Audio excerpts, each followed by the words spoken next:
Hello, my name is Olu Osha.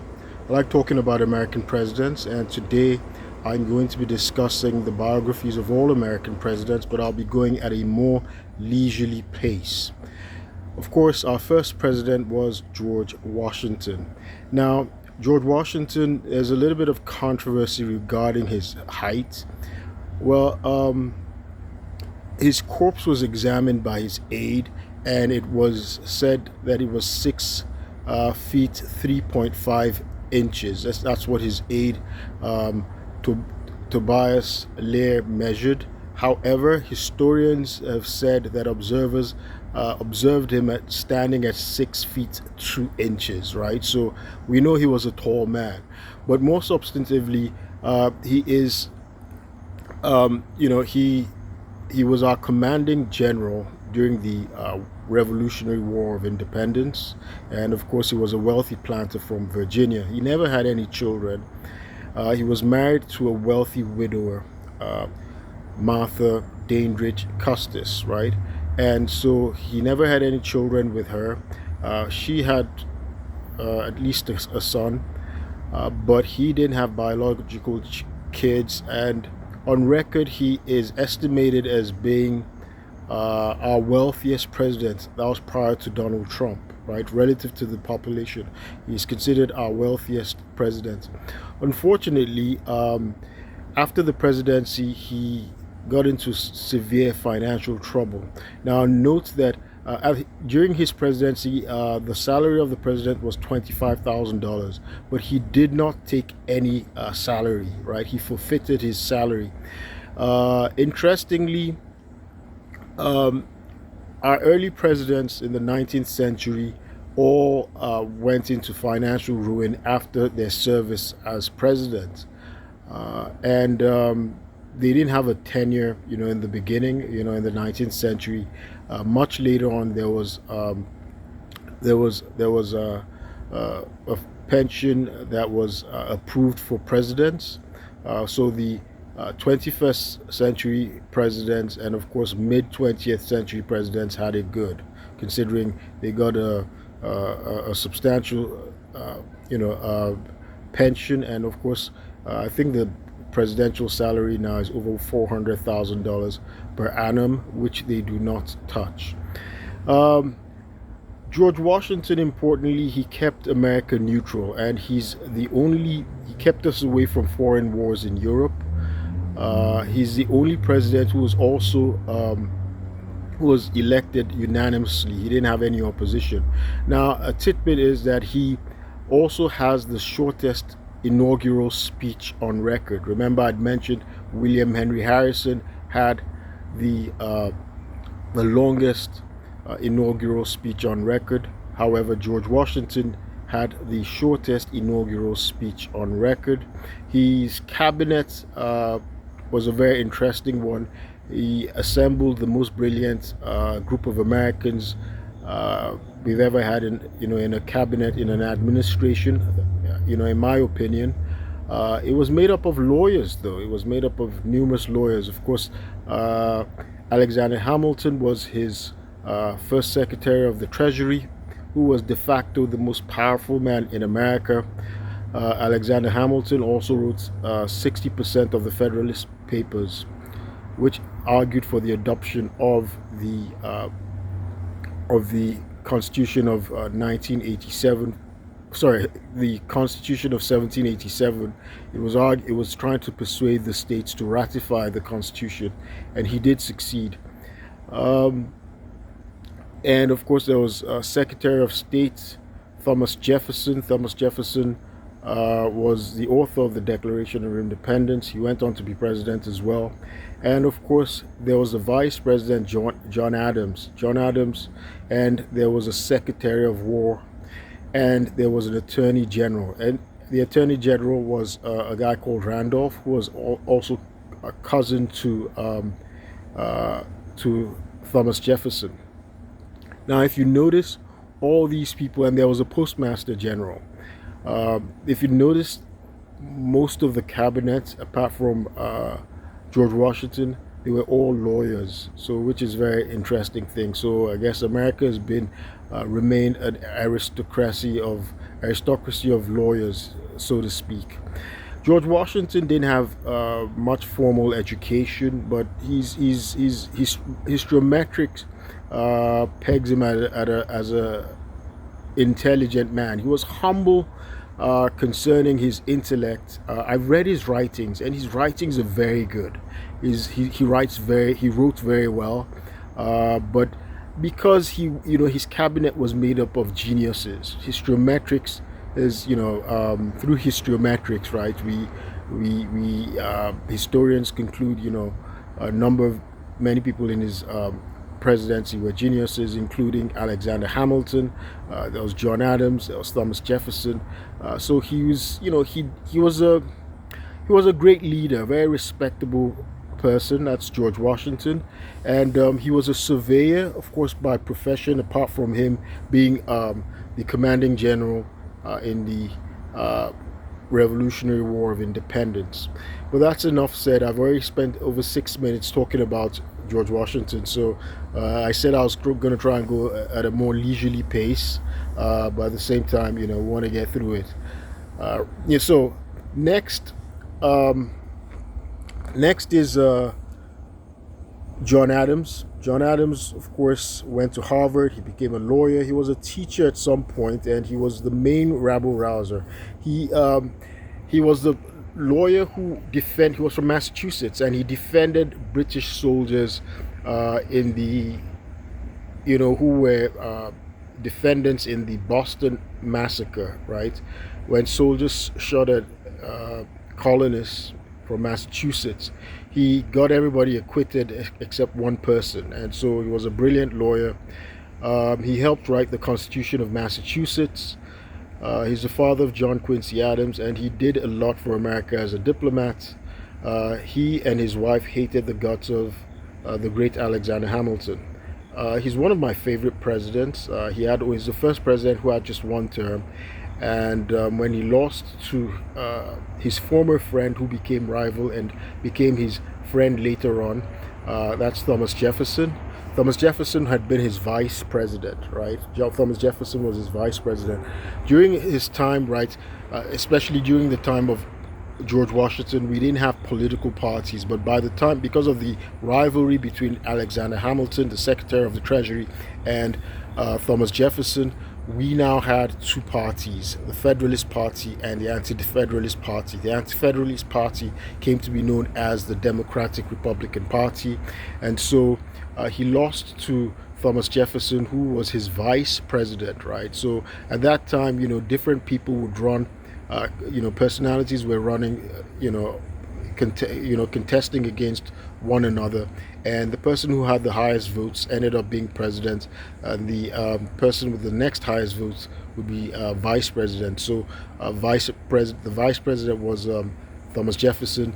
He would defeat him in the next election, so he was the first president who had just one term. Now, one thing I want to mention is he also passed the notorious Alien and Seditions Act of 1798, and which basically prohibited people from criticizing the president and government officials, and it could deport foreigners who criticized the government. So it was a very infamous act. That's the Alien and Seditions Act. The third president was Thomas Jefferson. Thomas Jefferson had been vice president to John Adams, and he was Secretary of State to George Washington. He is the author of the Declaration of Independence. He had cultivated a very strong bond and friendship with John Adams while they were in France, and John Adams, during the Revolutionary War, and they were trying to raise funds, and they successfully got funds from France. But after the Revolutionary War, when they were both in the administration, the first, second, and third administrations, they became rivals, and of course they didn't talk for a long time until a mutual friend and who was also a founding father, Dr. Benjamin Rush, who was a medical doctor. He reconciled them, and then carried on a lifelong correspondence until their deaths, which is, it's one for the archives. The very famous letters, the correspondence between Thomas Jefferson and John Adams, and they both died on July 4th, 1826, on America's 50th anniversary. Thomas Jefferson died first, and John Adams said, well, at least he thought he died. He didn't realize that Thomas Jefferson had already died in the early hours before him. So the other thing is, Thomas Jefferson was a widower in the White House. So his hostess was the person who acted as hostess or first lady on, for him, was Dolly Madison. That was the wife of James Madison. James Madison was Secretary of State under Thomas Jefferson when Thomas Jefferson was president, and he went on to become president himself. But Dolly Madison acted as Thomas Jefferson's hostess whenever Thomas Jefferson's daughters were not around. He was, there's a lot to say about Thomas Jefferson. He was a tall man. He stood, about 6 feet 2.5 inches. He was very skinny. He was a great writer. He was known as, Sage of Monticello. That was his nom de plume. He was an architect. He was sort of a Renaissance man. He was an architect as well. He built his own. Houses. He designed them, at least, and he was interested in many different things. Today, some people might call him a sort of a beatnik. He would wear slippers. He didn't dress officially in the White House. He kept very long hair. He had all sorts of animals and birds in the White House. Interestingly, he was very he was a Francophile, and so he wanted America to draw close to the French, while John Adams was interested in America drawing close to the British. So he executed the Louisiana Purchase. The Louisiana Purchase is also very known for the Louisiana Purchase, which doubled the size of America. Our fourth president was James Madison. He's recorded as our shortest president in height. He was only 5 feet 4 inches, but he was very brilliant. He's known as the father of our Constitution because he wrote the Bill of Rights, which are the first 10 amendments. He's also a co-author of the Federalist Papers. Alexander Hamilton, the first Secretary of the Treasury, had written about 60% of the Federalist Papers, but James Madison wrote about 30%, and John Jay, who became our first Chief Justice, wrote maybe about 5% of it. So James Madison also is notoriously wrote the Kentucky and Virginia resolutions, which argued for states' rights, and it became a contentious issue later on when states wanted to secede. He and Thomas Jefferson wrote the Kentucky and Virginia resolutions. James Madison never had any biological children that we know of as well. But he's, Dolly Madison, his wife, who became First Lady. Remember, she had acted as First Lady, as hostess for Thomas Jefferson when he was president. So she had a lot of experience from, having served as hostess for Thomas Jefferson. So she, basically formalized the role of the First Lady, during the presidency of James Madison. James Madison also was president during the what's considered our Second World War of Independence, when we fought the British in 1812, and it was under him that the British sort of ransacked and burned down Washington and the White House. John Adams had been the first president to live in the White House, by the way. During George Washington's time, the capital was in New York. So James Madison and Thomas Jefferson met with Alexander Hamilton, and in exchange for the federal government assuming the uh, debts of the states, and so that Hamilton could get what he wanted a first national bank. There was an agreement that was between James Madison, Thomas Jefferson, and Alexander Hamilton to relocate the capital of the United States, of the national government, to the south. And they picked a place by the Potomac River, and that's Washington, D.C., which was carved out from Virginia and the state of Maryland.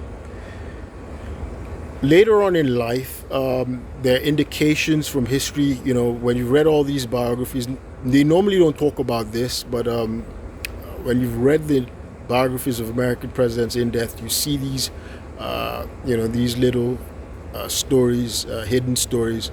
James Madison apparently sort of started losing his marbles much later in life, when he was really, old. And today, I guess, people will say he had, some form of dementia, age-related dementia. But he started to, for some reason, he started to destroy his papers and alter them. He was concerned about, what posterity would say of him. And so he started to, alter records, forge things, records, including, he was said to have even forged the signature of Thomas Jefferson on a document, right? So sort of he started a revisionist history. This isn't often mentioned, but well, this was, I guess, he did this in his advanced age. Now, after James Madison was James Monroe. James Monroe had been governor of Virginia, and he put down the notorious Gabriel's Rebellion, and he would also be the main negotiator for the Louisiana Purchase. He also died on the 4th of July in New York. He was, he died in financial ruin in New York. He was a Virginian as well. Our sixth president was John Quincy Adams. John Quincy Adams had served as James Monroe's Secretary of State as well. John Quincy Adams was also the first son of John Adams. He's traditionally ranked as the president having the highest IQ of about 175. John Quincy Adams, interestingly, he spoke many different languages. He'd been secretary to the ambassador to Russia at the age of 16. Not at the age of 16. At the age of 16, he was secretary to his dad for the Treaty of Paris, which formally ended the Revolutionary War, and he'd served later on as secretary to the ambassador to Russia, America's ambassador to Russia. He traveled extensively with his father. He went to Harvard. He became an attorney. He became a diplomat. He was ambassador to Russia in his own right, and he became Secretary of State to James Monroe, and he was in part responsible for the purchase of before that, something he did that's very important, the Monroe Doctrine. He was a main author of the Monroe Doctrine. Of course, it bears the name of President James Monroe, but he was the one who advised Monroe and to come up with that principle, that idea that America was going to prevent any attempts by Europe to colonize any states, any area in the the Western Hemisphere, and America would get involved. Um, After his presidency, he's the only one. He had just one term, like his father. He became a congressman from the state of Massachusetts. So he's the only U.S. president who went on to serve in Congress. Because of financial difficulties. So he went on to serve in Congress. Remarkably, if anybody's seen the movie Amistad, that's a true story. He would represent and get the acquittal of African slaves who had rebelled on a slave ship. So, if anyone's seen the movie Amistad, or if you haven't seen it, you should see it. That was John Quincy Adams, and he represented, African slaves um, who had rebelled on a slave ship, and he got their freedom, and they were sent back to Africa. So John Quincy Adams was an abolitionist. He tried to win the presidency back, but of course unsuccessfully.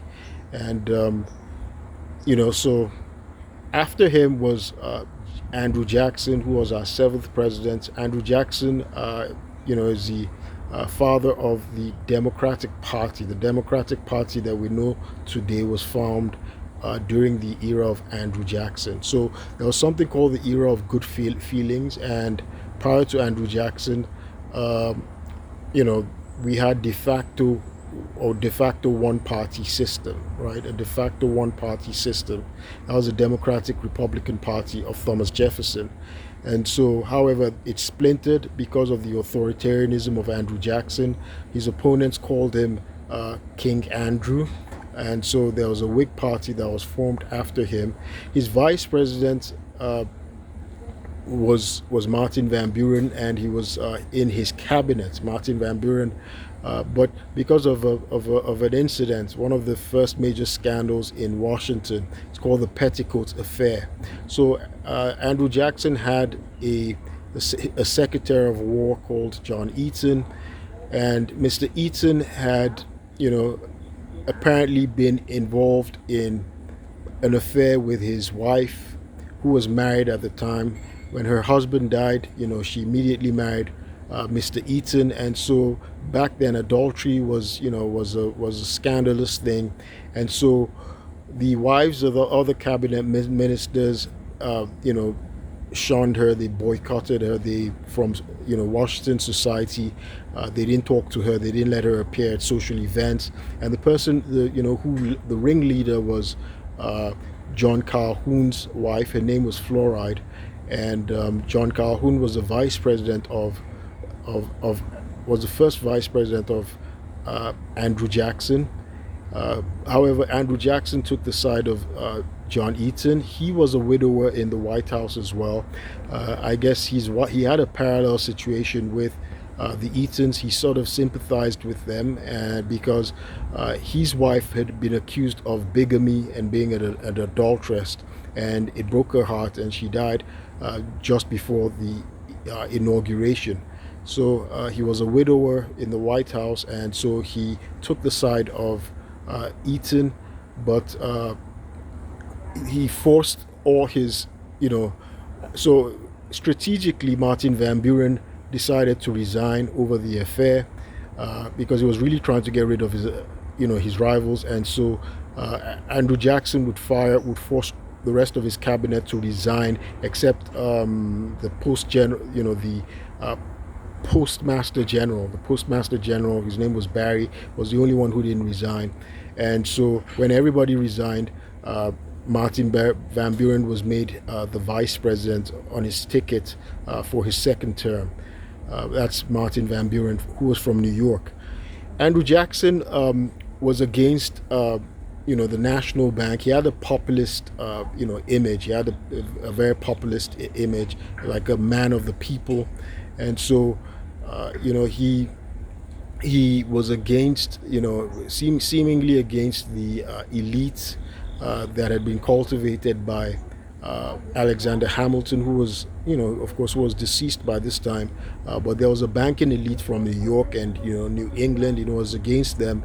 And so he was against the creation of he wanted to abolish the second national bank. So he got into a war with the banks, and so eventually he created these pet banks, state banks, and he forced the withdrawal of federal deposits from the second national bank, and so what it ended up doing was it destroyed the economy. Now, during his presidency as well, something happened. The state of South Carolina had wanted to secede, and so he was a very strong-willed president, and he prevented them from not following the federal laws, because there were these tariffs, they called the tariffs of abomination, passed in 1828. It was later modified, it was brought down, but South Carolina and other southern states had threatened, to secede. They said they had the right to actually nullify a federal law that they felt was unconstitutional, so they created the nullifier party. Andrew Jackson stopped them from doing so. He threatened to use federal troops. Eventually, the matter was resolved. Anyway, after Andrew Jackson was Martin Van Buren. Martin Van Buren, as I said, was from New York. He created a very strong party in the Democratic Party. He was a great organizer, and he had actually led what was called the Regency Albany. So they're the party machines. There was another party machine later on in New York called Tammany Hall. It was from it was strong in New York City, but the Albany Regency, Martin Van Buren worked to make it national, and he wanted, the electioneering, the politics to be based more on party programs rather than on personalities, like had been the case, in the early part of our republic.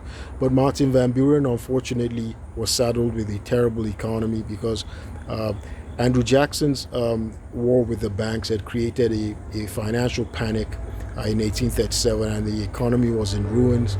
And of course, they nicknamed Martin Van Buren, Martin Van Ruin, because the economy was in ruins during his presidency. So he had just one term. He also was a widower in the White House. So his daughter-in-law served as his hostess.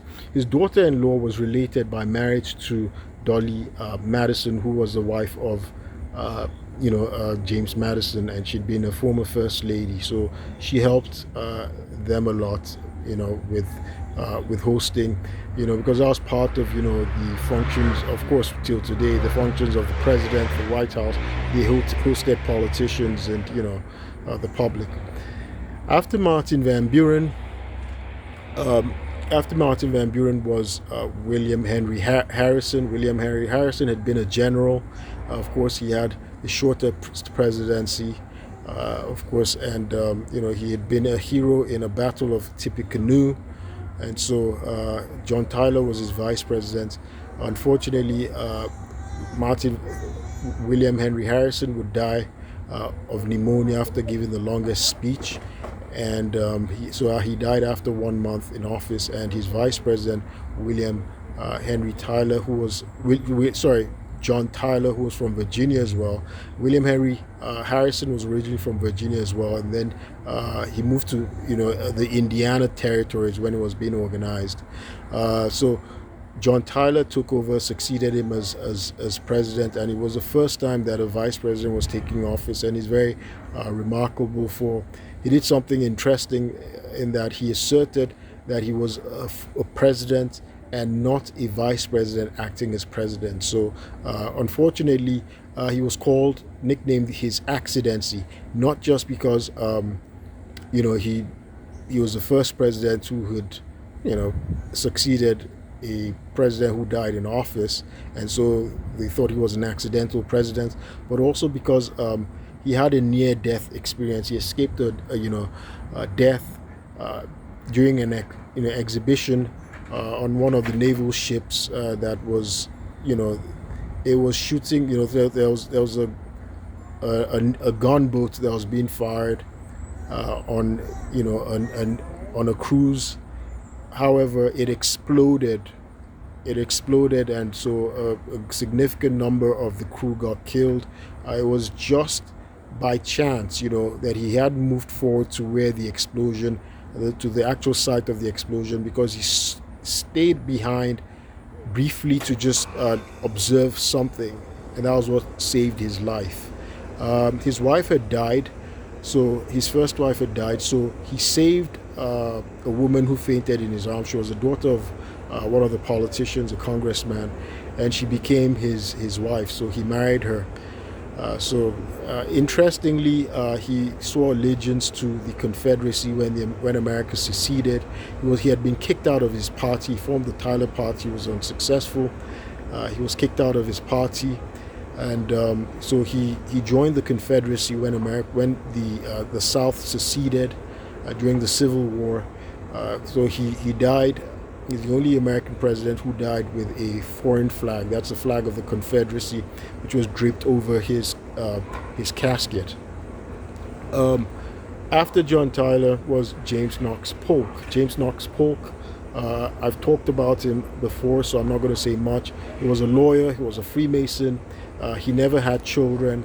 He was one of America's most effective presidents. He wanted to set a term limit of 1 term. So he had already stated he would be a 1-term president. He didn't want to do 2 terms. It's interesting because he didn't show presidential ambitions in the beginning, because he had been a protege of Andrew Jackson and then Martin Van Buren, so he's known as a dark horse. So he wasn't expected to win, but somehow he won the presidency. And interestingly, he had been Speaker of the House, so he's the only president that we've had who's served as Speaker of the House. He was Speaker of the House when he was in Congress, and so that's James Knox Polk. After he's also the president who led. He instigated the Mexican-American War, because he believed in that manifest destiny thing, the belief that it was Americans' destiny to expand all the way from the West Coast to the Pacific Coast, and so he instigated the Mexican-American War, and also he executed the annexation of, he consummated the annexation of the state of Texas in December 1845, I believe. Don't quote me on that. But anyway, let's keep rolling.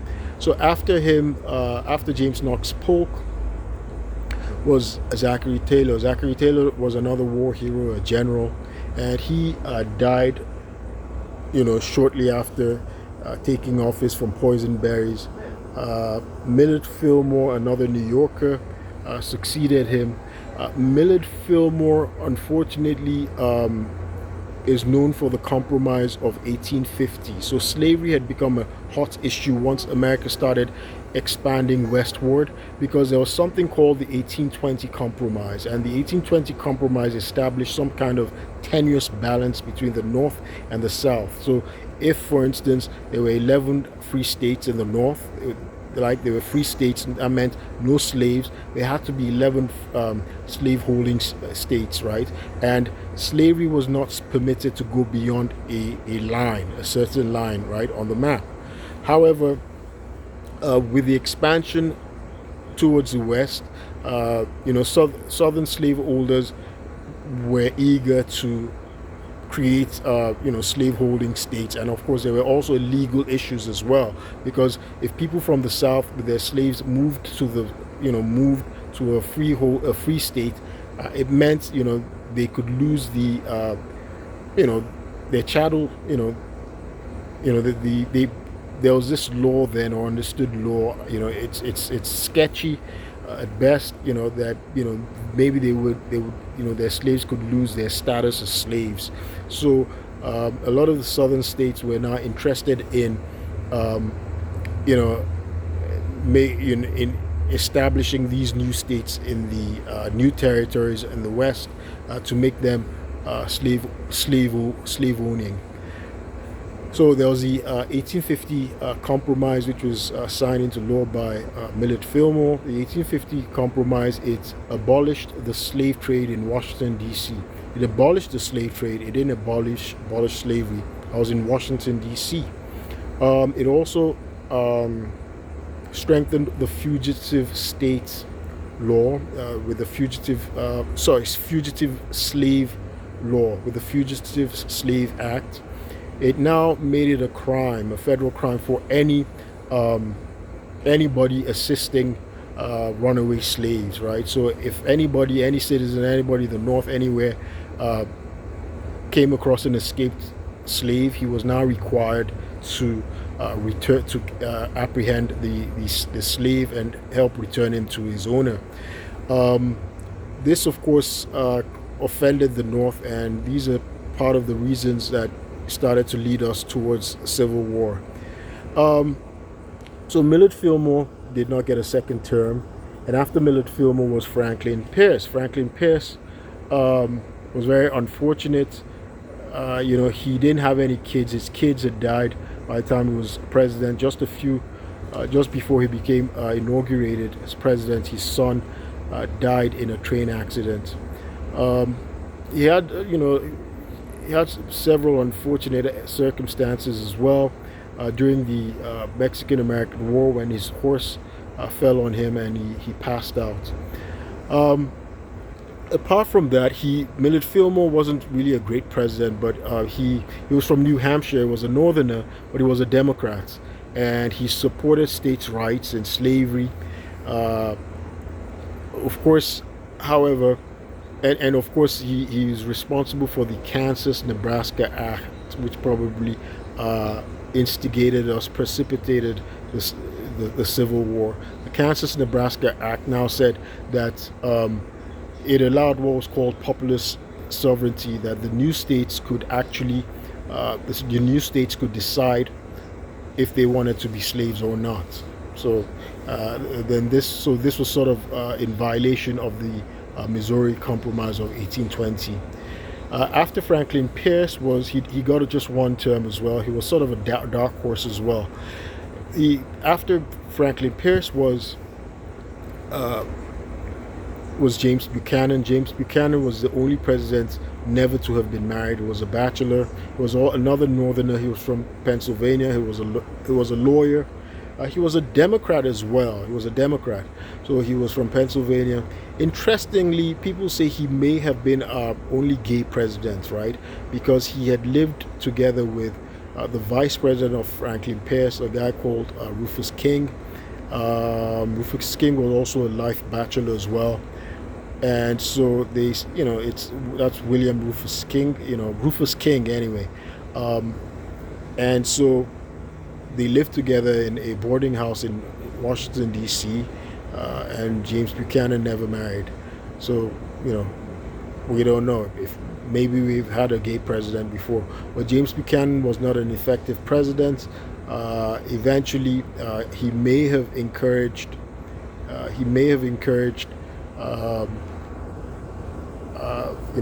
Chief Justice Roger Taney to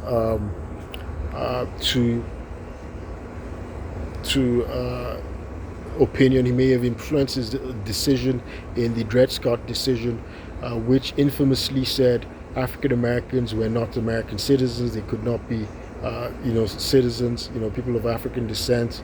And so that's a Dred Scott decision in the case Dred Scott versus Sanford. And of course, this eventually, with the election of Abraham Lincoln in 1860, it's led to the secession of South Carolina, and other states subsequently seceded and precipitated the Civil War.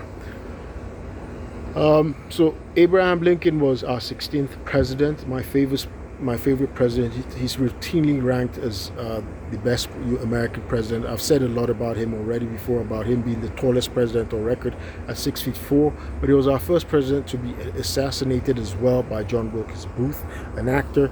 And of course, he preserved the Union. He did a lot of work as well. You can see my other videos, so I'm not going to talk much about Lincoln, the things he did.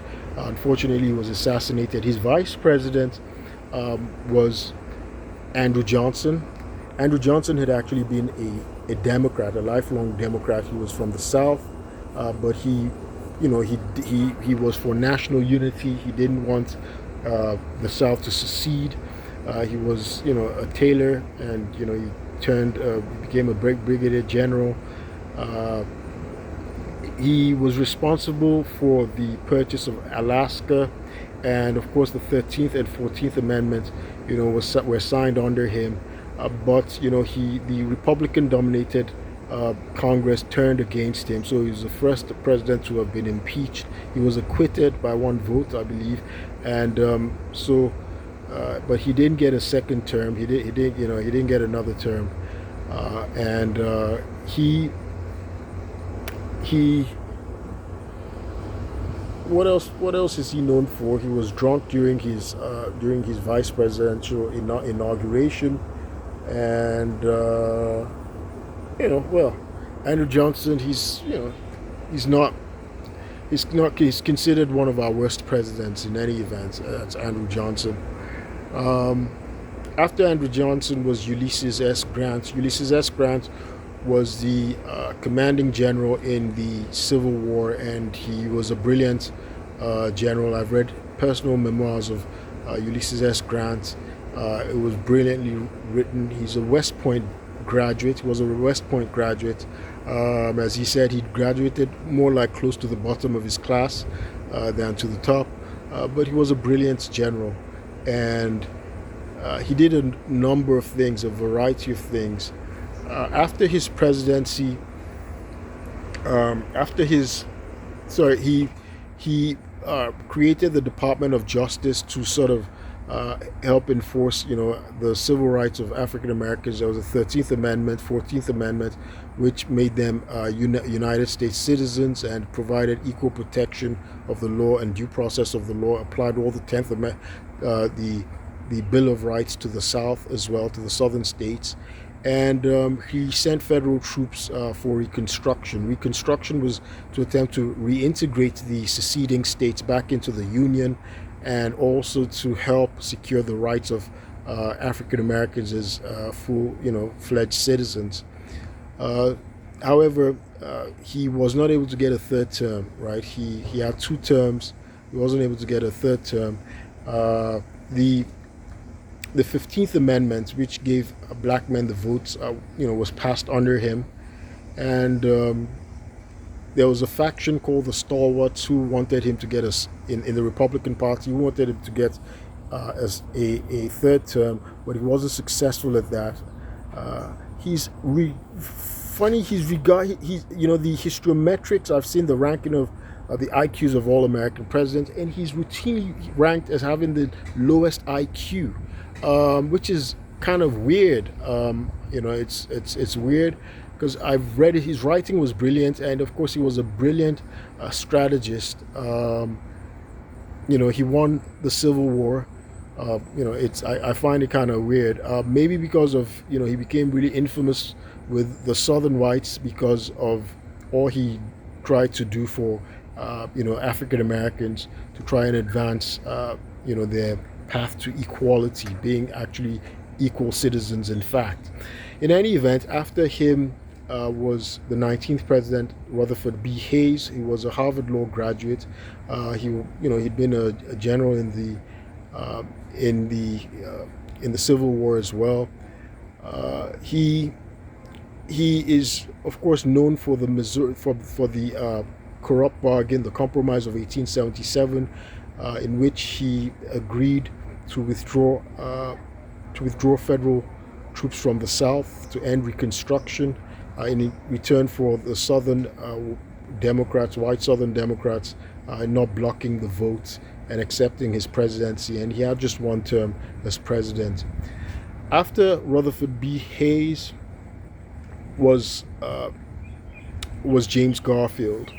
James Garfield he was an incumbent congressman, right? He was also involved in some scandals, railroad corruption scandals, while he was a congressman. His name came up.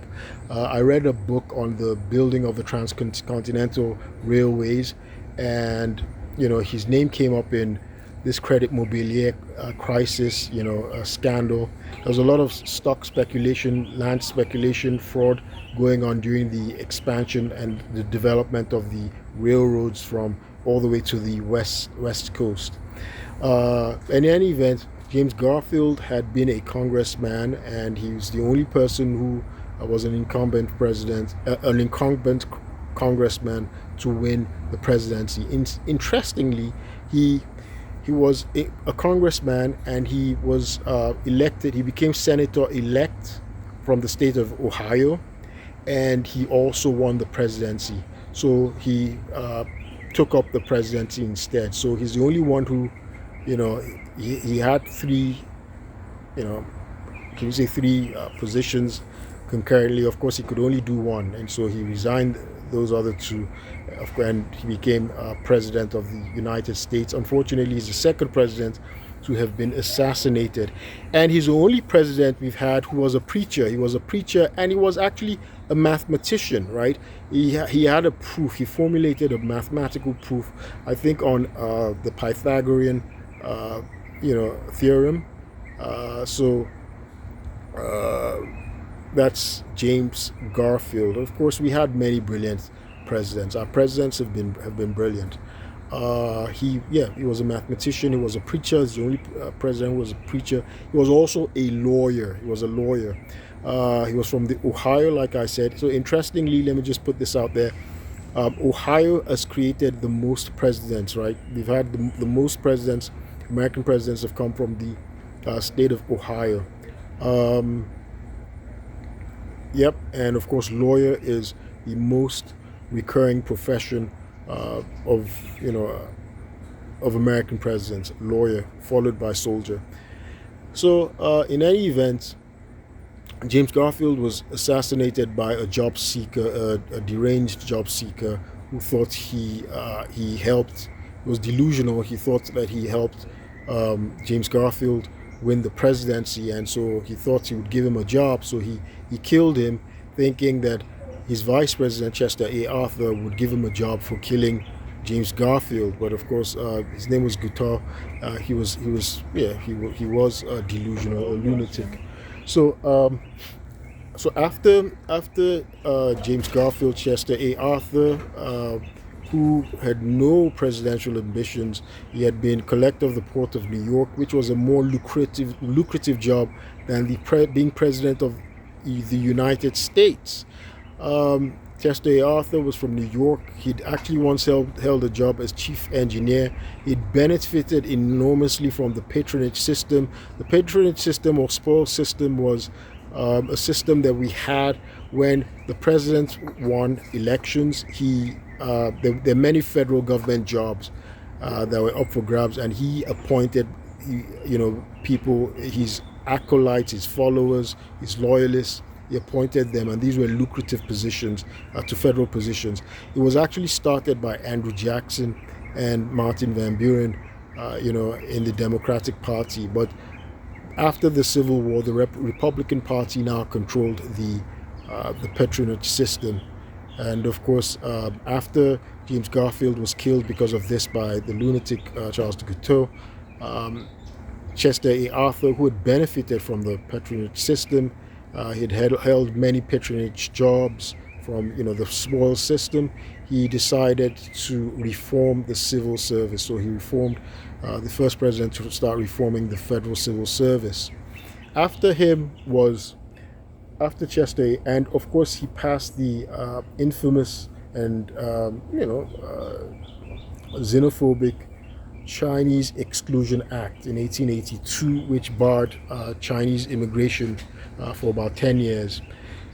After Chester A. Arthur was Grover Cleveland. Grover Cleveland was a lawyer, and he was a bachelor. He got married in the White House. He's the first and only president to have married in the White House. He married in what was called the Blue Room. Interestingly, he married he was guardian to the woman he married. She was the daughter of his former law partner, and so she died. When his partner died, he became her guardian, and he'd known her since she was a baby. In fact, she was about 27 years his junior. She was 21 when she married. Her name was Frances Folsom, and she remains the youngest first lady we've ever had. So she was 21 years old when she was first lady. He was over 27 years older than her. He was 49 years old at the time. They had many children. So he married her while in the White House. Interestingly, though, he's the first president, right, to have been. Let me just say it this way: President Donald Trump is not the first president to have been accused of rape. Grover Cleveland was accused of rape, right, by a woman who said she was raped and had a child for him a year after. This was prior to him becoming president, and so he paid child support, supported the child of the woman, and so this woman had accused him back then of rape, of having sexually assaulted her. That's President Grover Cleveland. He was accused of rape prior to him becoming president, prior to him marrying. But Grover Cleveland is also our first president, interestingly, to have two non-consecutive terms. He was a Democrat, and the Republican Benjamin Harrison defeated him. Benjamin Harrison had been a general in the Civil War. He didn't like to talk about the war.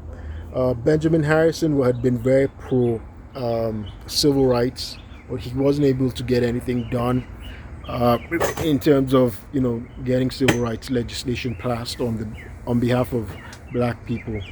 But interestingly, he did pass the highest tariffs we've ever had. It's called the McKinley Tariff Act. You hear that name later on, McKinley. So it raised tariff to almost 50% on imported goods. He also is the first president to have raised spending in 1 year to $1 billion. $1 billion. So our spending was $1 billion. So of course, with the tariffs being very high, and some of the bad economic policies, after his presidency, there was a recession, a great recession, and of course he lost.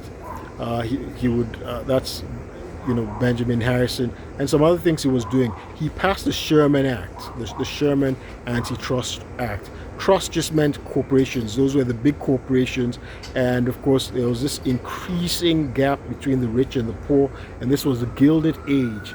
The Gilded Age was coined and written by Mark Twain, this highlighting the enormous gap between the wealthy robber barons, that's what they were called. We had oil tycoons like John D. Rockefeller, the J.P. Morgans of Wall Street, and of course the Vanderbilts and the railroad. These were very wealthy people. Andrew Carnegie's, of the steel, and so, and we had these terrible working conditions for the common man, and they were really laboring under drudgery, and they were really suffering. And so the big corporations were very unpopular at this time, so he passed the Sherman anti-monopoly laws, the anti-monopoly laws, the Sherman Act in 1890. Now, so he got defeated. He actually had won through the Electoral College. He lost the popular vote, so he won through the Electoral College, and so he's also the only president whose predecessor defeated him. So Grover Cleveland came back and defeated him and became our 24th president as well. After Grover Cleveland was William McKinley. William McKinley was known as a tariff man. Remember, under Benjamin Harrison, the highest tariffs had been passed, almost 50% on imported goods. And William McKinley had been a congressman. He also became a governor. He's also from Ohio. He was a lawyer. And during his second term, he presided over a very prosperous period. America became increasingly imperialistic. And of course, he presided over the Spanish-American War, in which Puerto Rico was seized, Guam was seized, the Philippines, and so he eventually was assassinated just shortly after winning his second term. And of course, Teddy Roosevelt would become president. Teddy Roosevelt had been initially his assistant secretary of the Navy, and he became his vice president for the second term. And Teddy Roosevelt had done a number of things. I've done a video on Teddy Roosevelt. He did so many things, and he graduated from Harvard. He was a writer. He wrote about 40 books in his lifetime. He was a rancher after his wife died. He became a cowboy because he'd fallen into this depression, and he moved westward, and he had a ranch. He actually started a ranch, became a cowboy. He became a deputy sheriff. He was commissioner of police in New York. He was governor in New York. He'd been a legislator. He dropped out of Columbia Law School. He went to Harvard undergrad, graduated Phi Beta Kappa. He dropped out of he got into Columbia Law School. He dropped out to get into politics, and he was very dynamic. He was full of a lot of energy, and he talked his initiated the Panama Canal, the building of the Panama Canal. I have a video on Teddy Roosevelt in which I discuss him, so I'm not going to go deeper into him. But Teddy Roosevelt is known for using the African proverb, talk with a soft voice, but walk with a big stick, right? So he used the bully pulpit to much effect, and so in any event, he talked his Secretary of War, William Howard Taft, who'd been his protege and governor. Howard Taft had once been governor to the Philippines. He talked him into running for the presidency, and so William Howard Taft won with the help of Teddy Roosevelt. William Howard Taft he records as the heaviest president in the White House. He also came up with his own foreign policy called dollar diplomacy. So dollar diplomacy was basically, he was going to instead of direct military confrontation, which America was becoming notorious for in the Americas in the 19th century, Howard Taft had a policy of convincing American businessmen to put foreign investments in a Latin American country, one of the countries, or in the country in the Pacific, and give them loans. However, if they failed to repay the loans, or if they failed to just abide by U.S. interest, then military force was eventually used. So dollar diplomacy was not successful, especially in China. He tried to use dollar diplomacy in China. In any event, William Howard Taft would lose to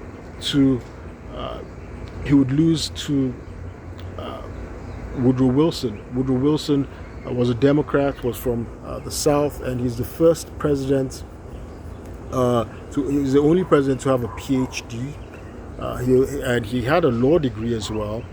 He was a professor. He was a writer. He was president of Princeton University. He became governor of New Jersey, and he was a progressive, right? So this was the progressive era, and as a progressive, he is the first president to pass. He passed the workers' compensation. Workers' compensation in the event that a worker, became ill or lost their job.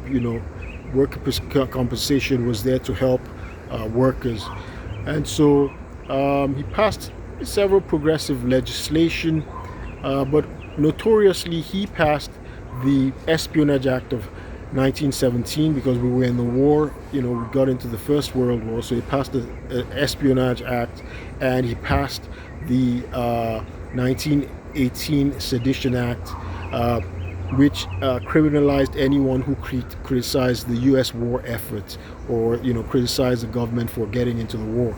And notoriously, a guy called Eugene Debs, who was he ran on a socialist ticket for presidency. He was imprisoned for being convicted under the Sedition Act. So, of course, Woodrow Wilson's presidency is also notorious for the Palmer raids.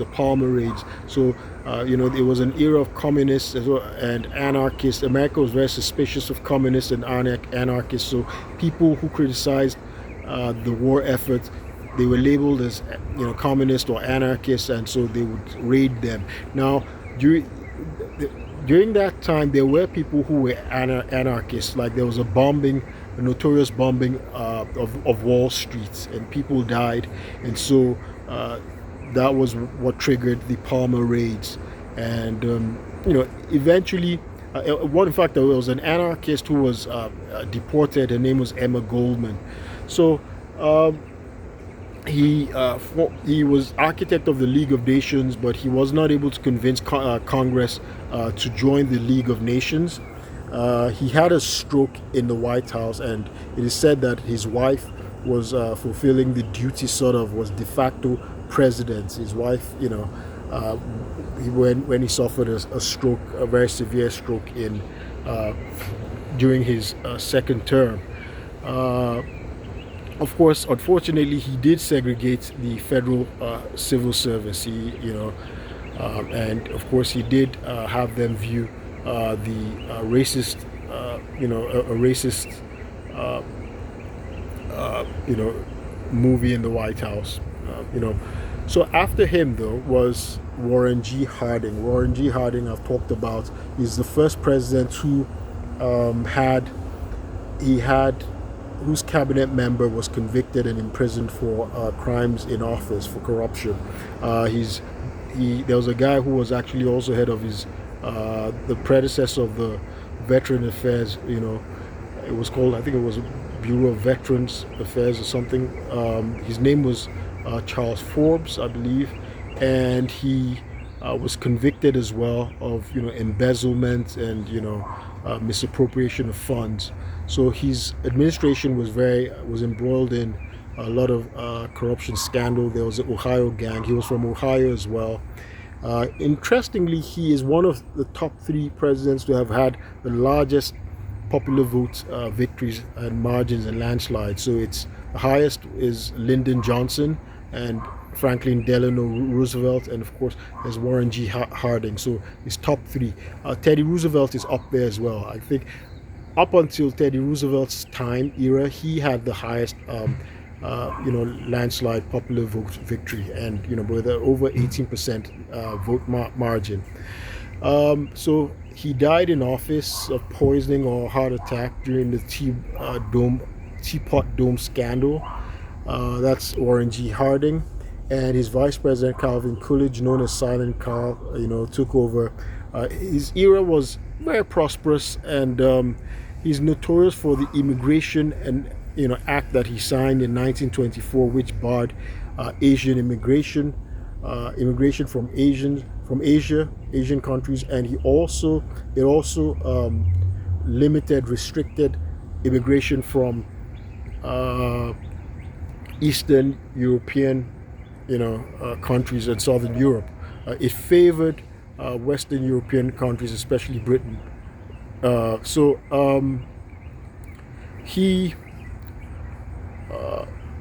He's Secretary of the Treasury. Andrew Mellon, who had been a bank president, was a wealthy man.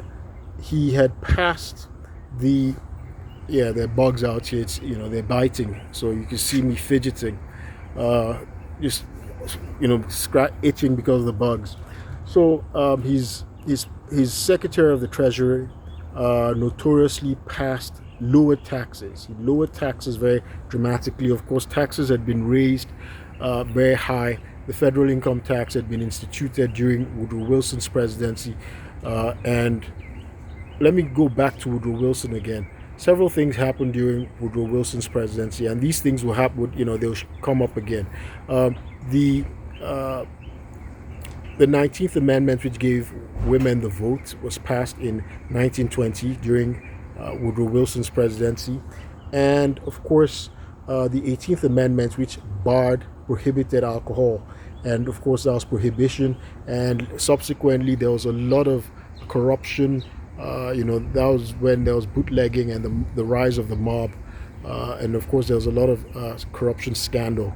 The reason I mention this is because there was also some corruption scandal regarding bootlegging in the Department of Justice. During the Attorney General of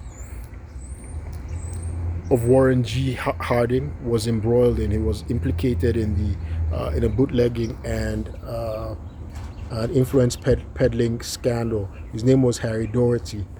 He was charged, but he was never convicted. His deputy committed suicide once investigations were instigated, started. So Calvin Coolidge's uh, so federal income tax was also passed during the presidency of Woodrow Wilson. That was the 16th Amendment. This was passed in 1913. The highest marginal income tax rate was 91% then. 91%. Of course, it was the very wealthy, ultra wealthy that it affected. But when Andrew Mellon became Secretary of Treasury, he decided, to cut taxes for the rich, saying if you cut taxes for the rich, under his philosophy of scientific taxation, if you cut taxes for the rich, that it would encourage them to actually invest money in businesses, and it would stimulate jobs and employment and stimulate the economy. It did for a while. In fact, he also argued that it would also generate revenues for the federal government. In fact, one of the reasons why federal income taxes were institutionalized was to generate revenues for the growing federal government. Which tariffs had done. The Republicans had liked to pass tariffs to generate revenues for the government, but with taxes now, then they could lower tariffs. But Andrew Mellon, who was a Republican, reversed this. It was the Republican Party that was in office, and they reversed this, and they lowered taxes for the wealthy. They lowered taxes, and of course, when they lowered taxes, the Republicans at that time, they like to increase the tariffs. But in any event, his policies would trigger the Great Depression during the presidency of Herbert Hoover. Herbert Hoover had been a brilliant administrator.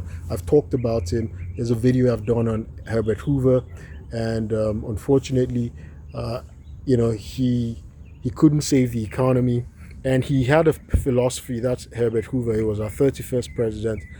He was an engineer. He was a self-made millionaire, great humanitarian administrator, but he also lived very long, by the way. But he had a philosophy that the federal government should not get involved with welfare programs, right? He didn't think the federal government should be responsible for creating jobs. So there was great unemployment, and unemployment had risen to over 25%. People didn't have jobs. People were homeless, and he didn't think the federal government could do anything. However, the governor of New York, who was Franklin Delano Roosevelt, who was a fifth cousin of Teddy Roosevelt, he had done something. He had created jobs. He had gotten government involved, and so in New York, and to alleviate the depression which they were feeling heavily in New York, and so he won in a landslide in the elections of 1932, and so he defeated Herbert Hoover. Hoover just had just one term, and so when Teddy Roosevelt came into office, he got the federal government to be involved in the economy to reduce the plight of the plight the common man, the public, the Americans were facing, and so he did a lot. He did a lot during his presidency. He created the New Deal, and he's very known for his first 100 days because of the very aggressive policies that he passed to address the Great Depression. He created the Securities and Exchange Commission to regulate Wall Street. He created a number of agencies to regulate the economy, and he did a great job. He was able to successfully contain the Great Depression, and he's very famous for a speech he gave in his inaugural address when he said the only thing to fear is fear itself. And so he would give a number of these fireside chats, and radio was becoming popular, and he used it to good effect, and he would, basically talk with Americans and try and encourage them. And of course, it was during his presidency that there was a Second World War. After Pearl Harbor was bombed, he got into America got into the Second World War, and Franklin D. Roosevelt had 4 terms. There's a video that I have on FDR, so I'm not going to talk much about him. He's routinely ranked as the top 2 American presidents. Well, while Lincoln is routinely ranked as our best president, number 1, FDR is routinely ranked as number 2, being the second best American president. So FDR would die of a cerebral hemorrhage.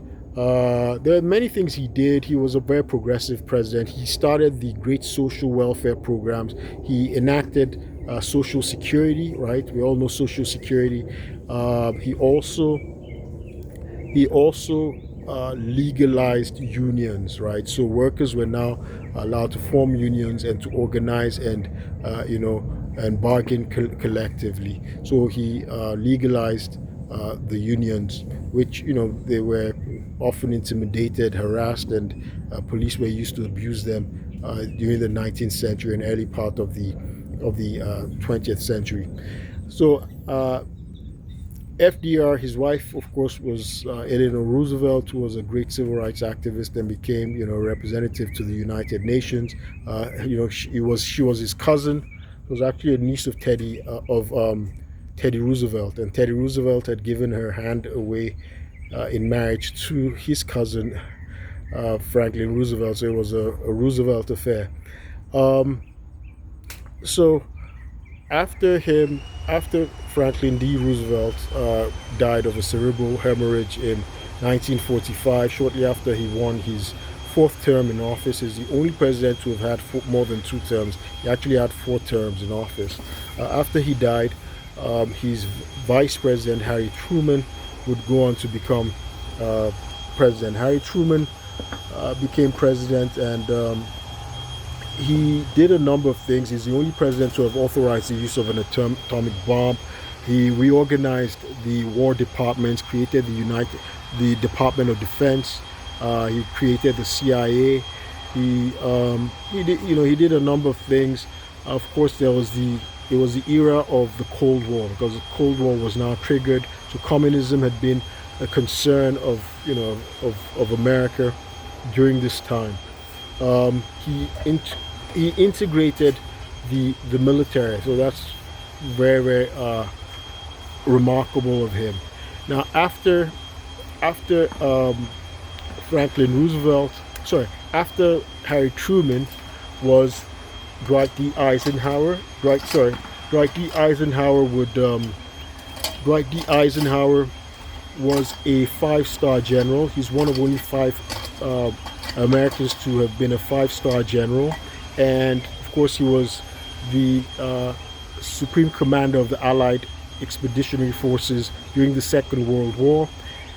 He was a West Point graduate. It's interesting that he did so poorly at West Point that his examiner only made him agreed to make him, initially suggested graduating him if he agreed that he would not join the army, but he would not join the military because he didn't think he was good enough for the military. So hey, don't give up. But he insisted. That's Dwight D. Eisenhower. He insisted that he wanted to be commissioned as an officer, and so he was. It's funny, he went on to become a 5-star general, and he won 2 terms in office. He was the one who he initiated the largest infrastructure project in U.S. history. That's U.S. Interstate Highway program, which cost over $114 billion at the time.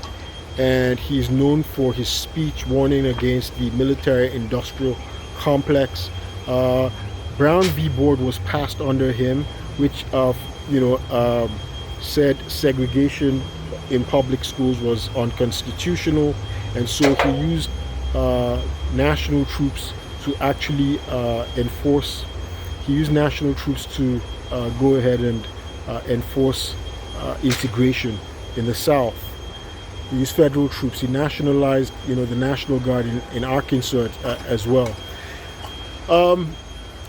I had forgotten. I wanted to quickly mention that George Washington is the only president who rode in front, who led an army while in office, right? So George Washington, Secretary of the Treasury, Alexander Hamilton, had passed a whiskey, a tax on whiskey, duties on whiskey, and so Western Pennsylvania brewers had, they rebelled against it, and so there was an insurrection, there was a rebellion, and they were refusing to pay the taxes, and they were harassing government officials, and so George Washington had to ride ahead of, lead federal militia of about 13,000 troops to put down the rebellion, the whiskey rebellion in Western Pennsylvania. So that's interesting. So there have been instances where the federal government or the president has used federal troops, and I mean George Washington set the precedent for that. Use federal troops to go and enforce federal law in the states. So this was something that Dwight D. Eisenhower also did. He won 2 terms, and his vice president won by just over 114,000 votes to John F. Kennedy. John F. Kennedy, of course, was a war hero. He's the only president to have won a Purple Heart for his service in the Navy during the Second World War. He's the second son of one of the wealthiest Americans, Joe Kennedy. Joe P. Kennedy had also been ambassador to Great Britain during the administration of FDR, Franklin Delano Roosevelt, and he'd been a stockbroker. He made money from speculation, and I have a video on John F. Kennedy, so I'm not going to give details on JFK. But JFK, unfortunately, was assassinated on 22nd of November 1963, and his vice president Lyndon Johnson would take over. And Lyndon Johnson, I have videos on him, and he passed the Civil Rights Act of 1964, which barred discrimination in public places and in employment against people based on race or sex or national origin. He did a lot for social progress, social justice, and he also is known for the Great Society programs to attack poverty and to advance civil rights for blacks and minorities. He also passed the Voting Rights Act of 1965. He passed Housing and Urban Development Act of 1968, which barred discrimination in housing against African Americans. The backlash was that there was a white flight in a lot of neighborhoods in America, suburban neighborhoods, and of course he escalated the Vietnam War. By escalating the Vietnam War, he became massively unpopular, and so he didn't run for his own second term in 1968. In 1969, what's his name became president. Richard Nixon, who had been vice president to Dwight D. Eisenhower, and there are lots of bugs biting out here. Again, I'm sitting in a garden, so the bites are really the bugs are really biting. So I apologize that I'm fidgeting. Dwight D. Eisenhower's vice president was Richard Nixon, and he won 2 terms, but he had to resign due to the Watergate scandal, where his agents acting on his behalf, they burglarized the offices of democratic you know the democratic office offices of the Democratic Party officials. His vice president would go on to his vice president, that's Gerald Ford, would go on to succeed him and pardon him. So he didn't hold him responsible for any crimes he committed while in office, and so it's called that it was labeled that a corrupt bargain was struck.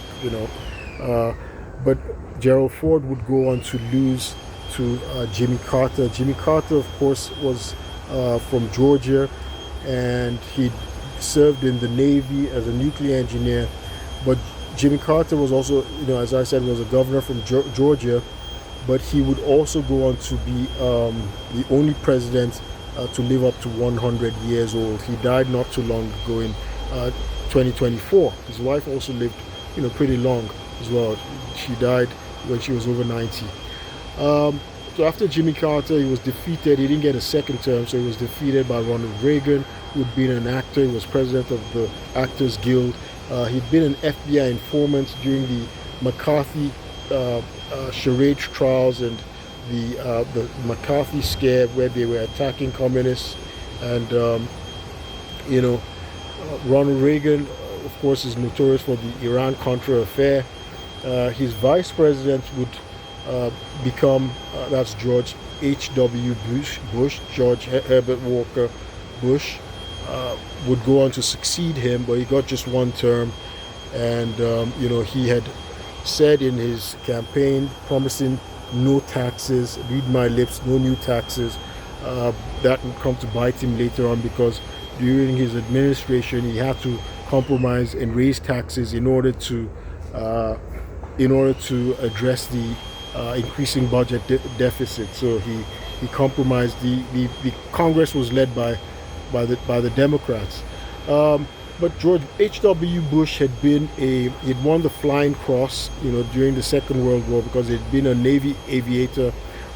He was bugged throughout his life as being a wimp, which is interesting. But even though he'd actually been a Navy aviator, and he won awards, he was a war hero, and he'd won the Flying Cross. Now, the Democrats who defeated him, Bill Clinton, was the youngest governor of Arkansas. He was governor at 32. He was the youngest governor of the nation at the time, and he was just 32 years old. He was criticized for being, they called him a draft dodger, because he didn't serve in Vietnam. He had been a Rhodes Scholar. He didn't graduate from Oxford. He went to study for a year in Oxford. He didn't leave with a degree.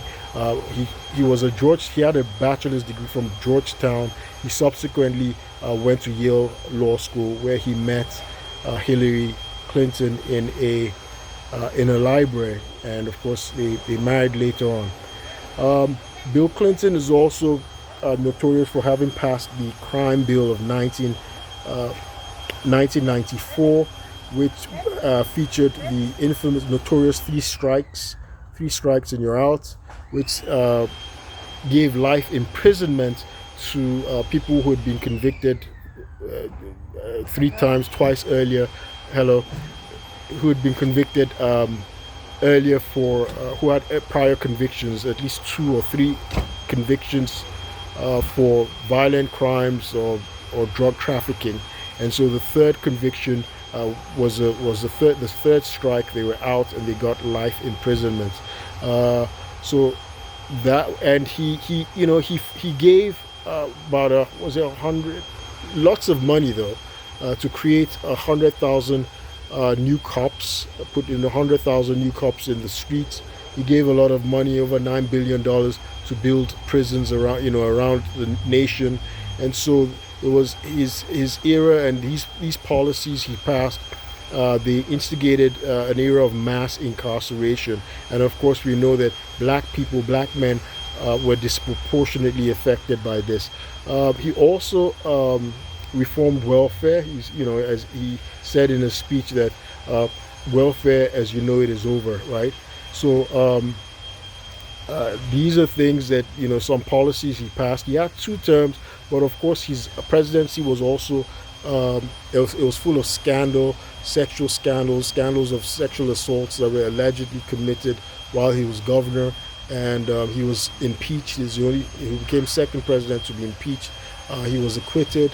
He was, but he he had these, he was embroiled in these salacious sexual scandals, including the Monica Lewinsky affair. So that was his presidency, and after his 2 terms, though, um, you know, George W. Bush became 43rd president. There was the controversial hanging charts and the elections, very razor thin election victory. And I remember I was in America at the time, and so this went on for a long time. We didn't know who the president was. Vice President Al Gore, who was Bill Clinton's vice president, had initially conceded, and then he found out that the counting wasn't done. There was a possibility he'd win, and so he withdrew his concessions. And of course, the Supreme Court had to decide. They got involved, and of course, it was a Republican-leaning Supreme Court. In any event, George Bush became president. He had 2 terms. 9/11 occurred during his watch, and he, took us to the Iraqi War. And after George Bush, though, was Barack Obama, the only African American to be president. Barack Obama was a Columbia graduate and a Harvard Law graduate. He graduated magna cum laude from Harvard Law School. His father had been a Kenyan student who went to Harvard as well, and married his white mother, who was from Kansas, but he grew up somewhere in the Midwest. Let me not misspeak. I've read that book, Dreams from My Father, but it's been so long I can't remember. But he grew up. That's Barack Obama. He grew up in Hawaii, spent some time in Indonesia when his mother married an Indonesian man, and of course Barack Obama returned to the U.S. and was raised by his white grandparents. And he went to Harvard Law School, became the first black president of Harvard Law Review, and it drew national attention at that time. He became a state legislature and a lecturer at University of Chicago Law School, and he lost to Bobby Rush in his first run for Congress, but he subsequently won a seat on the Senate. And during his early senatorial years, he decided to run for office, and he defeated Hillary Clinton. He passed Obamacare, and he won 2 terms. After him, Donald Trump would defeat Hillary Clinton through the Electoral College. Hillary Clinton would lead Donald Trump by about 3 million popular votes, but she lost the Electoral College and lost the presidency to Donald Trump. Donald Trump, of course, was a billionaire from New York, and he would eventually lose. Right, he would lose to Joe Biden, President Joe Biden, who was Barack Obama's vice president. Joe Biden was a lawyer as well, and he'd been a senator since his 30s. During the highlights of his senatorial, his time as a senator was the drilling of Clarence Thomas. Clarence Thomas during his confirmation hearings for justice on the Supreme Court. Clarence Thomas became, I think, the youngest at around 43 years old. He was in his early 40s, though. He was one of the youngest to become Supreme Court justice, and only the second black American. And the very aggressive grilling of Joe Biden led Clarence Thomas to accuse, the senators of a high-tech lynching of a black man. In any event, Clarence Thomas was confirmed as a justice, and he's been, a staple, a mainstay on the conservative side of the bench on the Supreme Court. But Joe Biden, Joe Biden would go on to, select the first Black American female justice, that's Ketanji Brown Jackson, on the U.S. Supreme Court. Uh, you know, he initially was going to run for a second term, but due to a very poor showing in his debate with his predecessor, President Donald Trump, he he stepped aside for his Vice President Kamala Harris, whom Joe Biden has selected, and she became the first black and first half Asian, half black Vice President of the United States, and the first and only female Vice President of the United States. Uh, Donald Trump would go on to defeat Kamala Harris in the 2024 elections and to become number 47. And so Donald Trump is the second president to have had two non-consecutive terms. So he's number 45 and number 47. By the way, Donald Trump is not the first person to have said "Make America Great Again." Bill Clinton had actually said the same thing, used it for his 1992 presidential campaign, "Make America Great Again." In any event, that's it. Let me stop here. My name is Olu Osha. I like talking about American presidents, and so this is American presidents in an hour and 30 minutes. I also draw attention to color of law violations that I'm suffering in Montgomery County, Maryland, following police assault and brutality in my home. I'm a law-abiding American citizen, and my rights have been violated by Montgomery County police officers and the state attorneys in a bad faith prosecution in Montgomery County, Maryland. And there's been judicial misconduct as well, pivoting on subornation of perjury and fraud on the courts. It's a travesty in the United States, where there's supposed to be the rule of law, and we're supposed to set an example for the world regarding the integrity of our judiciary and our justice system. However, the state of Maryland, has conducted itself. Its criminal justice system has been conducting itself like a circus, and it would make third world countries actually drool. Banana republics drool, and it's astonishing the perversion of justice that I've suffered in Montgomery County, Maryland. In any event, I'll keep you posted. Thank you.